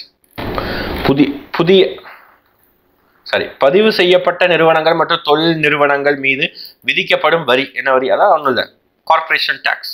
கார்பரேஷன் இல்லை, கார்பரேட் டேக்ஸ். கார்பரேட் டேக்ஸ், தொழில் வரி. Okay, next, paying of income tax, அதாவது வருமான வரி செலுத்துவது என்பது எதனை குறிக்கிறது அப்படின்னு சொல்றாங்க. ஃபர்ஸ்ட் ஆப்ஷன் வச்சு தான் இந்த மாதிரி கொஸ்டின்லாம் போக முடியும். வருமான வரி செலுத்துறது பாரம்பரிய ஆளுமை அப்படி சொல்லலாமா? தாத்தா வருமான வரி கட்டினார், நானும் வருமான வரி கட்டுறேன்னு சொல்ல முடியுமா? அப்படிதான் யாரும் கட்டப்போறது கிடையாது. அப்போ இது கிடையாது. வருமான வரி கட்டுறது என்பது பகுத்தறிவு சட்ட ஆளுமை சொல்லலாமா? ஒரு சட்டத்தை வந்து பகுத்தறிந்து சொல்றாங்க, மேபி சொல்லலாம். ஓகே, அடுத்து வருமான வரிங்கிறது சிறப்பு இயல்பு தலைமையுடைய தலைமை ஆளுமை. வருமான வரி கட்டுறவன் தான் வந்து பார்த்தீங்கன்னா ஒரு சுப்ரீம் அத்தாரிட்டிங்கிற அளவுக்கு சொல்ல முடியுமா? அப்படிதான் சொல்ல முடியாது. ஓகே, இதுவும் தவறு. மேற்கூறிய அனைத்து வருமா? ஃபர்ஸ்ட் இது வரவே இல்லை, அப்போ மேற்கூறிய அனைத்து வராது. சட்ட ஆளுமை தான் answer. Correct, best answer select பண்ணிக்கோங்க. ஓகே, ஒரே கொஸ்டினுக்கு 2-3 ஆன்சர் வரலாங்க. டிஎன்பிஎஸ்சி கொஸ்டின்லையும் ஒரு கொஸ்டினுக்கு என்ன சார், ஒரு கொஸ்டின் ஒரு ஆன்சர் தானே சொல்லுவீங்க, ஆனால் 2 ஆன்சர் வரலாம். ஆனால் தி பெஸ்ட் எதுவோ அதை சூஸ் பண்ணிட்டு வாங்க. Okay, who wrote the book poverty and unBritish rule, வறுமையும் பிரிட்டிஷ் தன்மையற்ற ஆட்சியும் என்ற நூலை எழுதியவர் யாருன்னு கேட்குறாங்க. Easy question, Dadabhai Naoroji. இவர் தான் இந்த புத்தகத்தில் ஃபர்ஸ்ட் இந்திய நபர்களுடைய தனிநபர் வருமானத்தை கணக்கிட்டு ஒரு டேட்டா வெளியிட்டிருப்பாரு. இது இந்த டைமில் விடுதலை போராட்டத்திற்கு மிக முக்கியமாக இந்த புக் வந்து உதவினது. இது எழுதியவர் தாதாபாய் நவ்ரோஜி. ஓகே, நெக்ஸ்ட், டாக்ஸை பற்றி பின்வன்று எவை ஒரு நல்ல வரி வீத அமைப்பின் இயல்புகளாக உள்ளன? வரிகள் பொருளாதார வளர்ச்சியை ஊக்குவிக்கும் காரணியாக உள்ளது. எஸ், கரெக்ட் தான். வரிகள் பொருளாதார நிலைப்புத்தன்மை உறுதி செய்வதாக உள்ளது. எஸ், இதுவும் கரெக்ட் தான். ரெண்டுமே சரி, 1, 2 சரி. 40, which are the following indirect tax? மறைமுக வரி. ஃபர்ஸ்ட் ஆஃப் ஆல் மறைமுக வரினா என்ன? மறைமுக வரினா டைரக்ட் டைரக்டா வரி பே பண்ணாம இன்டைரக்டா ஒருத்தர்கிட்ட கொடுத்தோ அல்லது ஒரு கை மாறியோ டேக்ஸ் வந்து போய் ஆகும். இப்போ இன்கம் டேக்ஸ்னா என்ன செய்யறேன்னா, அதிகமா சம்பாதிக்கிறேன்னா டைரக்டா நான் ஆன்லைன் மூலமே அந்த ஆஃபீஸ் அக்கௌண்ட்டுக்கு நான் வந்து டிரான்ஸ்ஃபர் பண்றேன். அப்போ நான் டைரக்டா பே பண்றேன். அப்போ அது கிடையாது. ஓகே, அப்போ சேவை வரியை பொறுத்த வரைக்கும் அது ஒரு இன்டைரக்ட் டேக்ஸ். சொத்து வரி நான் என்ன பண்றேன், டைரக்டா நான் வாங்கின அபார்ட்மெண்ட்டுக்கு, நான் வாங்கின கல்யாண மண்டபத்துக்கு நான் சொத்து வரி பே பண்றேன். அதுவும் டைரக்டா பே பண்றேன் கவர்மெண்ட்டுக்கு. அப்போ அதுவும் நேர்முக வரி தான். இது இது இது எல்லாமே நேர்முக வரி. சேவை வரி மட்டும்தான் மறைமுக வரி. Okay, option C. Next 41. Okay, இது கொஞ்சம் வந்து நீங்க யோசிச்சு கொஞ்சம் சொல்ற மாதிரி இருக்கணும். ஓகே, அதாவது இதுல வந்து கடன் அளவு கட்டுப்பாடு முறை, கடன் தன்மை கட்டுப்பாடு முறை. Okay, quantitative qualitative. அடுத்து பணவீக்கத்தை கட்டுப்படுத்துவது, அடுத்து பண வாட்டத்தை கெடுத்து. பணவீக்கம் பணவாட்டம் ரெண்டுமே opposite word. Okay, first answer பார்க்கலாமா? ஃபர்ஸ்ட் கடன் அளவு கட்டுப்பாடு அப்படின்றது ஒரு மறைமுக முறை. ஓகே, கடன் தன்மை கட்டுப்பாடு வேற, கடன் அளவு கட்டுப்பாடு வேற. கடன் தன்மை கட்டுப்பாடு ஒரு நேரடியாக செய்யலாம். ஆனா கடன் அளவு வந்து இன்டைரக்டா தான் செய்ய முடியும். அதாவது இன்ட்ரெஸ்ட் கம்மி பண்றது, இந்த மாதிரி தான் கம்மி முடியும். ஓகே, பணவீக்கத்தை கட்டுப்படுத்துவது. பணவீக்கம் அதிகமா இருந்தா என்ன செய்யணும் அப்படின்னா, வங்கி விகிதத்தை அதிகரிக்கணும். ஓகே, வங்கி விகிதம் அதிகரிக்கணும். அதாவது பணவாட்டம் அதிகமா இருந்ததுன்னா வங்கி விகிதத்தை குறைக்கணும். அவ்வளவுதான், ஈஸி. அப்போ 4 1 2 3 option A. 42.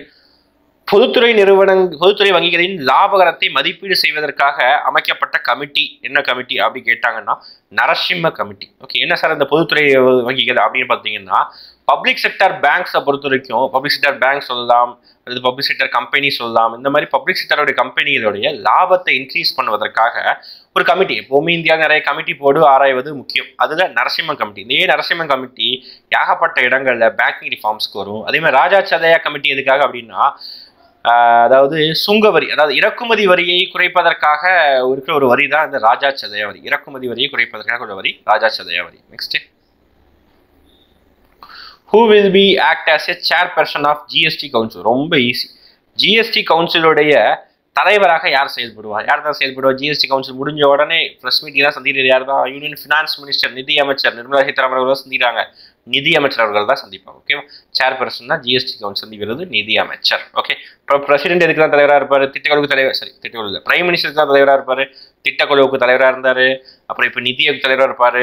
National development council தலைவராக இருப்பார். பிரசிடென்ட்டை பொறுத்த வரைக்கும் அவர் தான் ஃபினான்ஸ் கமிஷனை அப்பாயிண்ட் பண்ணுற ஒரு நபர். ஓகே, சீஃப் ஜஸ்டிஸுக்கும் எக்கனாமிக் சம்மந்தம் கிடையாது. அப்போ GST கவுன்சில் வைஸ் சேர்மன் யாரா இருப்பா? யோசிச்சு பாருங்க. GST கவுன்சிலுக்கு சேர்பர்சன் யாரு? Finance minister. GST கவுன்சிலுக்கு வைஸ் சேர்பர்சன் யார் அப்படின்னா, ஏதாவது ஒரு ஸ்டேட்டோடைய ஃபினான்ஸ் மினிஸ்டர் தான் யாரு? வைஸ் சேர்பர்சனாக இருப்பார். ஓகே, இப்போ நீங்கள் கமாண்டில் ஒரு கொஸ்டினுக்கு மென்ஷன் பண்ண போறீங்க. ஓகே, GST கவுன்சிலில் ஓட்டிங் நடக்கும். ஓகே, GST கவுன்சிலில் ஓட்டிங் நடக்கும். அந்த ஓட்டிங்க்கு சென்ட்ரல் கவர்மெண்ட்டுக்கு என்ன பர்சன்டேஜ், அதாவது என்ன வேல்யூ, ஸ்டேட் கவர்மெண்ட்டுக்கு என்ன வேல்யூ. ஓகே, சம்திங், அதாவது 3ல் எத்தனை பங்கு சென்ட்ரல் கவர்மெண்ட்டுக்கு, 3ல் எத்தனை பங்கு ஸ்டேட் கவர்மெண்ட்டுக்கு அப்படின்னு சொல்லிட்டு மறக்காம கமெண்ட் செக்ஷனில் மென்ஷன் பண்ண போறீங்க. ஓகேங்களா, மாணவர்களா? நெக்ஸ்ட் 44. பின்வருவனற்ற எது ரிசர்வ் வங்கியின் செயல்பாடு அல்ல அப்படின்னு கேட்குறாங்க. Which are the following is not function of Reserve Bank of India? First, நாணய முறையை ஒழுங்குபடுத்துவது கண்டிப்பாக உண்மைதான். அவங்க தான் கரன்சி ரிலீஸ் பண்ணுறது, கரன்சி தேவைப்படும் போது கரன்சி எச்சரிக்கிறது, இவங்க தான் பண்ணுறாங்க. வெளிநாட்டு வர்த்தகத்தை ஒழுங்குபடுத்துவாங்களா? கிடையாது. வெளிநாட்டு கரன்சியை வேணா அவங்க வச்சுக்குவாங்க, ஆனால் வெளிநாட்டு வர்த்தகத்தை தான் இவங்க ஒழுங்குபடுத்த முடியாது. நிதி அமைச்சகம் வேணா பண்ணிக்கலாம். ஓகே, கடன் கட்டுப்பாடு முறை இவங்க தான் பண்ணுறாங்க. அந்நிய செலவாணியை பாதுகாக்கிறது இவங்க தான் பண்ணுறாங்க. Okay, option B was correct. Next 45. Which one of the following links all ATMs in India? ரீசெண்டாக கரண்ட் அஃபேர்ஸ் ஒரு லிங்கிங்கான கொஸ்டின். நம்ம கடைசி ஒரு 6 கொஸ்டின் என்ன கரண்ட் அஃபேர்ஸ் லிங்கோட ஒரு கொஸ்டின் எடுத்திருந்தோம். ஓகே, இந்தியாவில் அனைத்து ஏடிஎம்களையும் பின்வரும் இணைப்புகளில் எது இணைக்கிறது அப்படின்னு சொல்றாங்க. ரீசெண்டாக உருவாக்கப்பட்ட National Payment Corporation of India, அதாவது இந்திய தேசிய கொடுப்பனவு நிறுவனம், அதுதான் என்ன சொல்றாங்க, இந்த ஏடிஎம் எல்லாத்தையும் கண்ட்ரோல் பண்றாங்க. ஓகே, நெக்ஸ்ட், ஒரு காலங்களில் ஏடிஎம் டெபாசிட்களை ஒவ்வொரு நிறுவனம் தனித்தனியாக லீஸ் கொடுத்துருந்தாங்க. இப்போ ஒரே நிறுவனத்துக்கு கீழே செயல்பட ஆரம்பிச்சிச்சு. நெக்ஸ்ட், அருமையான கொஸ்டின். இன்ஃப்ளேஷன் டைமில் யார் பெனிஃபிட்? இதுதாங்க ஒரு படிக்கிற கான்செப்டை நம்ம வெறும் உட்காந்து மனப்பாடம் பண்ணுறதை விட நம்ம அந்த கான்செப்டை எப்படி புரிஞ்சு படிச்சுக்கிறோம் அந்த மாதிரி செக் பண்ணுற மாதிரி இந்த கொஸ்டின், இந்த மாதிரி question. Okay, benefits most from inflation. பணவீக்கம் ஏற்படும் பொழுது யார் சார் பயனடைகிறாங்க அப்படின்னு சொல்கிறாங்க. ஃபர்ஸ்ட் பார்க்கலாமா? பணவீக்கம் நான் சொல்லிட்டேன். பணவீக்கம் என்ன அர்த்தம்னா, விலைவாசி உயருது, பணத்தோட மதிப்பு குறையுது. ஞாபகம் வச்சுக்கோங்க. இப்போ இது யார் பெனிஃபிட் வழியாக பார்க்கலாமா?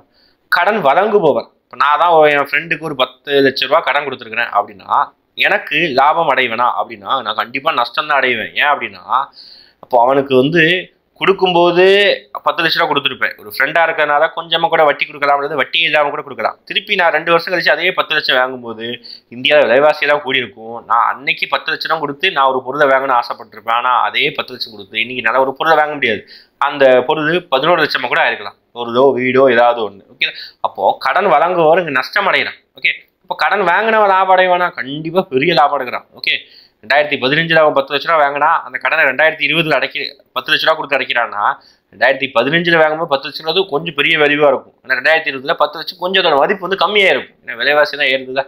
சேமிப்பு கணக்கு வைத்திருப்பவர்கள் அவங்களும் என்னதான் நஷ்டம் தான் அடைவாங்க. ஓகே, பெருத்த நஷ்டம். அரசு ஓய்வூதியர்களும் மிகப்பெரிய நஷ்டம். பென்ஷன் வாங்குறவர் தான் என்ன தாத்தா பாட்டிகளுக்குலாம் என்ன ஆயிடுது, அதிகமாக இந்த பென்ஷன் வந்து இது விலைவாசி கொடுத்துன்னு சொல்லிட்டு பென்ஷன் உயர்த்த போகிறாங்களா? உயர்த்துவாங்க, ரொம்ப கம்மியாக தான் உயர்த்துவாங்க. அப்போ அவங்களும் நஷ்டம் தான். கடனாளிகள் தான் லாபம் அடைவாங்க விலைவாசி உயர்வு டைமில், அதாவது இன்ஃப்ளேஷன் டைமில்.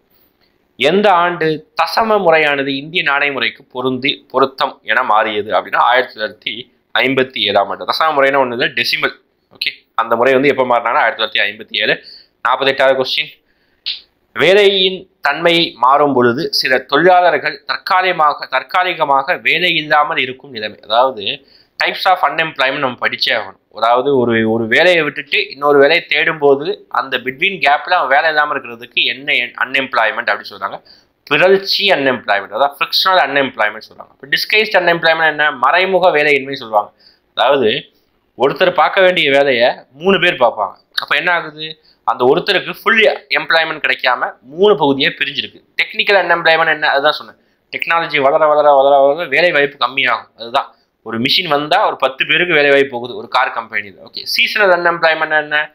பருவ காலத்தில் மட்டும்தான் பார்த்தீங்கன்னா அவனுக்கு வேலை வாய்ப்பு இருக்கும். ஃபார் எக்ஸாம்பிள், நல்ல வெயில் அடிக்கிற சம்மர் சீசனில் தான் ஐஸ்கிரீம் காரனுக்கு தான் வேலை. மீதியெல்லாம் அவன் என்ன செய்வான்? மீதி மழை பெய்யுற காலத்தில் தான் வேற வேலை பார்க்கணும். அதே மாதிரி மழை பெய்யும் காலங்கள் தான் குடை வியாபாரிகளுக்கும் ரெயின்கோட் வியாபாரிகளுக்கும் வேலை. மீதி நேரங்கள் தான் அவங்க வெயில் காலத்தில் தேவையில்லை. அப்போது இந்த மாதிரி சீசனுக்கு ஏற்ற மாதிரி வேலை வாய்ப்பின்மை மாறும். அதுதான் இங்கே சீசனல் அன்எம்ப்ளாய்மெண்ட் சொல்லுவாங்க. இந்த கொஸ்டினுக்கு ஆன்சர் பிறழ்ச்சி, அதாவது ஃப்ரிக்ஷனல் அன்எம்ப்ளாய்மெண்ட். அடுத்த question 49வது question. Pradhan Mantri Jan Dhan Yojana okay ஸ்கீம்ல இருந்து கண்டிப்பா 1 கொஸ்டின், ஒரு கொஸ்டின் எதிர்பார்க்கலாம். ஓகேவா, கொஸ்டினோட லெவல் வந்து கம்மியானனால ஒரு கொஸ்டின் ஸ்கீம்ஸ் இருந்து எதிர்பார்க்கலாம். அப்ப ஜன்தன் யோஜனா எந்த ஆண்டு லான்ச் பண்ணாங்க? உங்களுக்கு எக்கனாமிக்ஸ் பொறுத்தவரைக்கும் ஸ்கீம் ரொம்ப சிம்பிளா தாங்க வரும். ஸ்கீம் எப்போ லான்ச் பண்ணாங்க, அந்த ஸ்கீமோடைய மோட்டோ என்ன, அப்புறம் வேணா மினிஸ்ட்ரி படிச்சு வச்சுக்கோங்க, போதும், இவ்வளோ சிம்பிளாக படிச்சுக்கோங்க. இப்போ ஜன்தன் யோஜனா வந்து எந்த ஆண்டு அறிமுகப்படுத்தினாங்க? ஸோ ஜன்தன் யோஜனா எதுக்காக அப்படின்னா, இது ஒரு மொபைல் பேங்கிங்கான ஒரு ஸ்கீமு. அதுக்கப்புறம் நம்ம ஒரு ஏழைகளுக்காக 0 பேலன்ஸ் அக்கௌண்ட் ஒரு ஸ்கீம் கொண்டு வந்தாங்கல்ல, அந்த ஸ்கீமு இந்த ஜன்தன் யோஜனா. எந்த ஆண்டு கொண்டு வரப்பட்டது? ஆகஸ்ட் 28, 2014 ஆண்டு. இதுவும் மோடி கவர்மெண்ட் வந்த உடனே கொண்டு வரப்பட்ட ஒரு ஸ்கீம் தான். எப்படி ஸ்வச் பாரத் கொண்டு வந்தாங்களோ அதே மாதிரி. ஓகே, அதுக்கப்புறம் அதே வருஷத்துலேயே பார்த்தீங்கன்னா ஒரு வருஷம் கழிச்சு அடுத்த வருஷத்துல நிறைய 3 பென்ஷன் ஸ்கீம் கொண்டு வந்துருப்பாங்க.